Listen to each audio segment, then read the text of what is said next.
సామెతలు 7వ అధ్యాయము.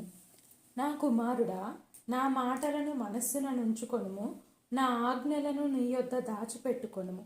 నా ఆజ్ఞలను నీవు మనస్సున నుంచుకొనిన ఎడల, నీ కనుపాపవలే నా ఉపదేశమును కాపాడిన ఎడల నీవు బ్రతుకుదువు. నీ వేళ్లకు వాటిని కట్టుకొనుము, నీ హృదయమును పలక మీద వాటిని వ్రాసుకొనుము. జ్ఞానముతో నీవు నాకు అక్కవనియు, తెలివితో నీవు నాకు చెలికెత్తెవనియు చెప్పుము. అవి నీవు జారస్త్రీ వద్దకు పోకుండాను, ఇచ్చకములాడు పరస్త్రీకి లోబడకుండాను నిన్ను కాపాడును. నా ఇంటి కిటికీలో నుండి, నా అల్లిక కిటికీలో నుండి నేను పారజూడగా, జ్ఞానము లేని వారి మధ్యను, యవ్వనుల మధ్యను బుద్ధి లేని పడుచువాడొకడు నాకు కనబడెను. సందవేళ పొద్దుగుంకిన తర్వాత చిమ్మ చీకటి గల రాత్రివేళ వాడు జారస్త్రీ సందు దగ్గరనున్న వీధిలో తిరుగుచుండెను. దాని ఇంటి మార్గమున నడుచుచుండెను. అంతటా వేశ్యావేషము వేసుకొని నా కపటము గల స్త్రీ ఒకతే వానిని ఎదుర్కొని వచ్చెను. అది బొబ్బలు పెట్టునది, స్వేచ్ఛగా తిరుగునది, దాని పాదములు దాని ఇంట నిలువవు. ఒకప్పుడు ఇంటి ఎదుటను, ఒకప్పుడు సంత వీధులలోనూ అది ఉండును. ప్రతి సందు దగ్గరను అది పొంచి ఉండును. అది వానిని పట్టుకొని ముద్దు పెట్టుకొనెను. సిగ్గుమాలిన ముఖము పెట్టుకొని ఇట్లనెను: సమాధాన బలులను నేను అర్పింపవలసి ఉంటిని, నేడు నా మొక్కుబళ్ళు చెల్లించి ఉన్నాను.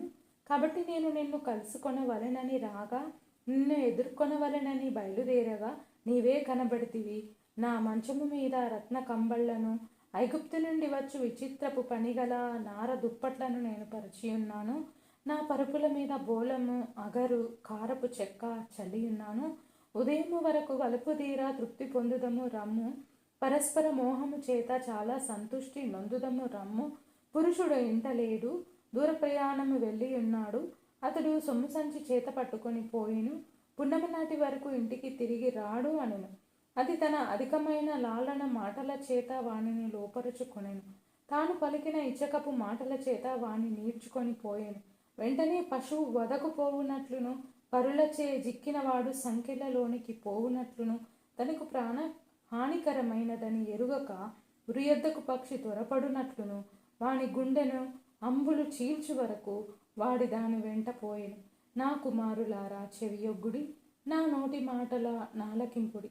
జారస్త్రీ మార్గముల తట్టు నీ మనస్సు తొలగనీయకుము. దారి తప్పి అది నడుచు త్రోవలలోనికి పోకుము. అది గాయపరచి పడద్రోసిన వారు అనేకులు, అది చంపిన వారు లెక్కలేనంత మంది. దాని ఇల్లు పాతాళమునకు పోవు మార్గము, ఆ మార్గము మరణశాలలకు దిగిపోవును. ఆమెన్.